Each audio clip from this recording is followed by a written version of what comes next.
Welcome, my name is Dr. Mims and I'm making this video to express concerns about our current program for training school counselors because I do not believe that we are meeting the adequate needs of the students nor of the school districts. I believe that we need to adjust the policies to meet the needs of the rural areas. Large schools can have a school counselor who is a counselor in training and provide adequate supervision and guidance, but rural school districts cannot, as he or she is often the only school counselor in the district.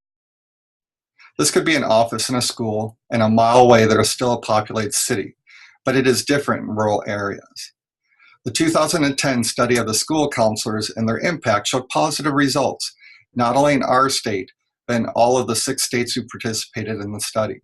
Yet Nebraska is only one of 3 states within the union who still have a teaching certificate requirement, while 47 states do not. Out of the 6 states who participated in the study, only Nebraska requires a teaching certificate. There are individuals who want to be a school counselor, but as a freshman, they did not decide to be a teacher, teach for 2 years, and then study to become a school counselor. In rural areas, we are losing good people. Hi, I'm Hillary Hayes. I am currently a student here at UNK in the counseling program. I am originally from Colorado, but I would like to stay here in Nebraska, in particularly rural Nebraska, become a school counselor. But because of the current situation, I'm going to have to move out of state to pursue my career, and that is not really what I want to do because I fell in love with the state of Nebraska and I would like to pursue my career here.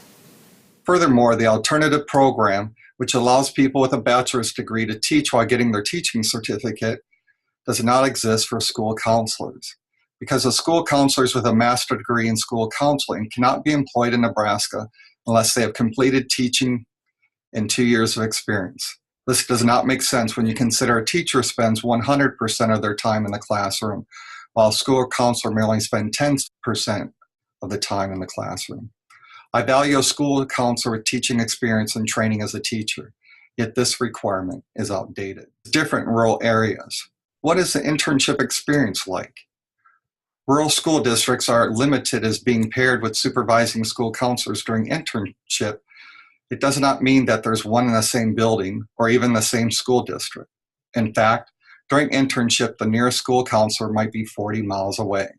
After all, this is Nebraska, where Cherry County has more land than the state of Rhode Island. I do not believe that Nebraska has an adequate training model. It is different in a rural school, where there is only one school counselor who may not be trained and has no active examples, no role model, no supervision over a long period of time, even years. It is different in rural areas. Where is the liability? Who is supervising? Who holds a portion of the liability?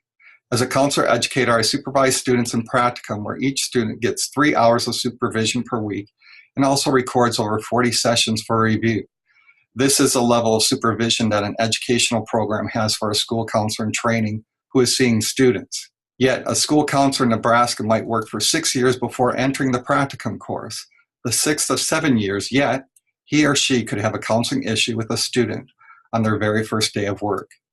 A person can stand back and say that all heavy issues are referred to personnel outside the school district, yet that student returns to the school the very next day and every weekday after that. It is different in rural areas. Where in Nebraska, we have 17 counties who do not have a licensed mental health professional.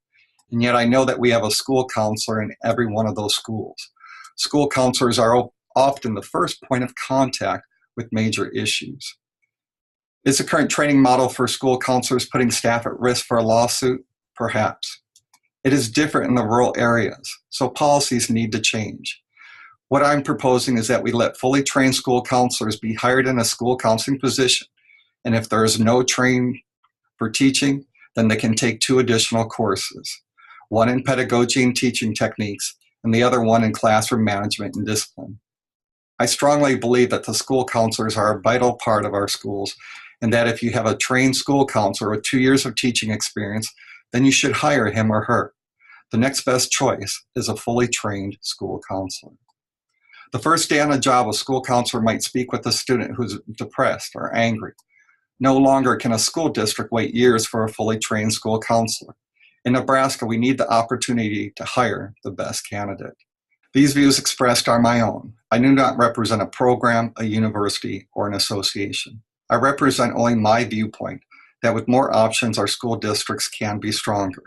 In these modern times, it is no longer if a major crisis hits a school, but when. Thank you for your time and consideration of this issue.